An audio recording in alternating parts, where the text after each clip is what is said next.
Well, they gave Putin a reason to go in and bomb the hell out.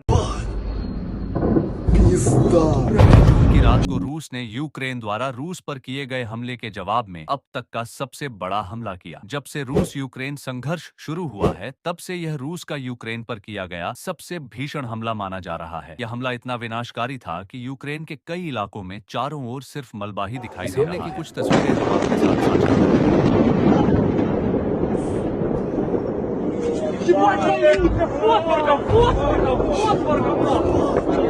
Ищи!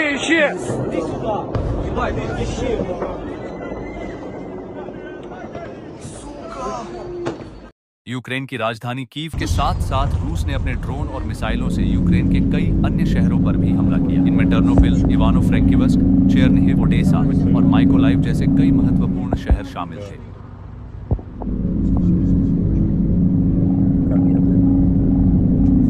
रूस द्वारा Ukraine पर किए गए इस भीषण हमले की मुख्य वजह 8 जून को यूक्रेन द्वारा रूस के 4 महत्वपूर्ण एयरबेस बेलाया, डियागिलेवो, ओलेनिया और इवानोवो पर किया गया ड्रोन हमला था। इस हमले में रूस को भारी नुकसान उठाना पड़ा। इस हमले की गंभीरता का अंदाजा आप इस बात से लगा सकते हैं कि रूस के बिलियन डॉलर्स के कई वॉर प्लेन डिस्ट्रॉय हो गए, जिनमें A-50, Tu-95 और Tu-22 जैसे अत्याधुनिक वार प्लेन्स शामिल हैं। यूक्रेन ने इस हमले को ऑपरेशन स्पाइडर्स वेब का नाम दिया। इस ऑपरेशन के तहत यूक्रेन ने ट्रकों में छिपाकर ड्रोन्स को रूस के एयर बेसिस के पास ले गए और फिर एक एक करके ड्रोन्स लॉन्च कर रूस के एयर बेसिस में रखे प्लेन्स को निशाना बनाया।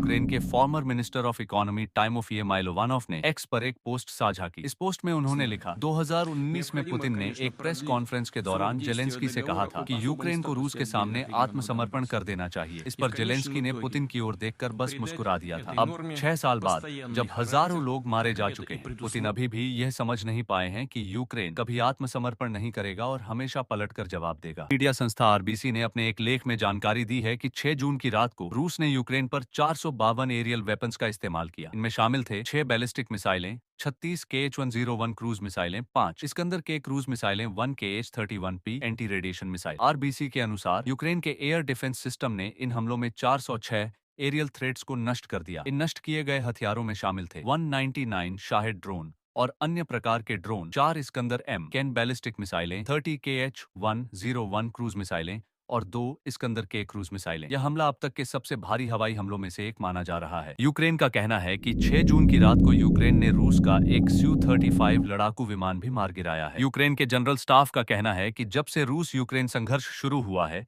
तब से लेकर अब तक रूस अपने 413 एयरक्राफ्ट्स को खो चुका है। अमेरिकी राष्ट्रपति डोनाल्ड ट्रंप ने रूस द्वारा यूक्रेन पर किए गए हालिया हमले पर एक विवादित बयान दिया है। उन्होंने कहा कि रूस यूक्रेन युद्ध बच्चों की लड़ाई जैसा है। उनके इस बयान पर सोशल मीडिया से लेकर अंतर्राष्ट्रीय मंचों तक कड़ी आलोचना की जा रही है। लोगों का कहना है कि हजारों लोगों की मौत और लाखों की तबाही को ट्रंप 2 बच्चों की आपसी लड़ाई की तरह देख रहे हैं, जो न केवल असंवेदनशील है बल्कि राजनयिक दृष्टिकोण से भी बेहद गैर जिम्मेदाराना है। वहीं 6 जून के हमले पर यूक्रेन के राष्ट्रपति वोलोदिमीर जेलेंस्की का बयान भी सामने आया है। उन्होंने कहा कि यूक्रेन ने जो रूस पर जवाबी हमला किया था उसमें हमने सिर्फ सैन्य ठिकानों को ही निशाना बनाया, लेकिन रूस जानबूझकर हमारे नागरिक इलाकों को निशाना बना रहा है। उन्होंने कहा कि इंटरनेशनल ऑर्गेनाइजेशंस को रूस पर प्रेशर बनाना चाहिए कि वह हमले करना बंद कर दे। इसके साथ उन्होंने अपने फ्रेंडली नेशंस को कहा कि वह यूक्रेन की मदद करें और उन्हें वॉर एम्यूनिशंस और मिसाइल्स प्रोवाइड करें। रूसी राष्ट्रपति पुतिन का कहना है कि 6 जून का हमला तो सिर्फ शुरुआत थी। यूक्रेन को 8 जून के हमले की काफी बड़ी कीमत चुकानी पड़ेगी। क्या रूस यूक्रेन पर और भी ऐसे हमले करेगा? आखिर कब खत्म होगा रूस